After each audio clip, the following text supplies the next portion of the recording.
नमस्कार। अघिल्लो भिडियोमा हामीले शेयर भनेको के हो भन्ने बुझ्यौं।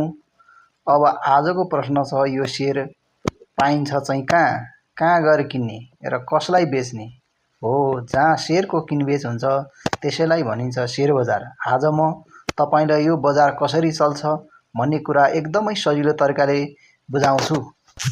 कल्पना गर्नुहोस्, तपाईको गाउँमा हरेक हप्तामा एउटा हाट बजार लाग्छ। त्यहाँ कसैले आलु बेच्न ल्याउँछन्, कसैले धान त कसैले खसी बाख्रा। जसलाई चाहिएको छ उसले पैसा तिरेर सामान किन्छ र जसलाई पैसा चाहिएको छ उसले आफ्नो सामान बेच्छ। शेयर बजार पनि ठ्याक्कै यस्तै एउटा हाट बजार हो। फरक यति मात्र हो कि यहाँ तरकारी वा अन्नको सट्टा ठुला ठुला कम्पनीको हिस्साहरू, भागहरू किनबेच हुन्छन्। हाम्रो नेपालमा एउटै मात्र यस्तो बजार छ जसलाई हामी नेपाल स्टक एक्सचेन्ज वा छोटकरीमा नेप्से भन्छौं। हिजोका दिनमा यो बजारमा मानिसहरू आफै काठमाडौँमा गएर कराउँदै शेयर किनबेच गर्थे। तर आज जमाना फेरिएको छ। अब तपाईले आफ्नो मोबाइलबाटै यो हाट बजारमा पस्न र शेयर छान्न सक्नुहुन्छ।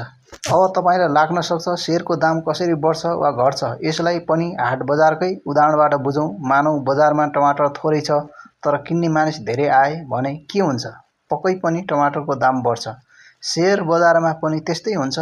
जब कुनै राम्रो कम्पनीको शेयर धेरै मानिसले किन्न खोज्छन् त्यसको दाम बढ्छ र जब मानिसहरूले त्यो कम्पनी नराम्रो छ भन्दै बेच्न थाल्छन् तब त्यसको दाम घट्छ। यही मूल्यको घटबढबाट नै लगानीकर्ताले आफ्नो फाइदा लिने हो।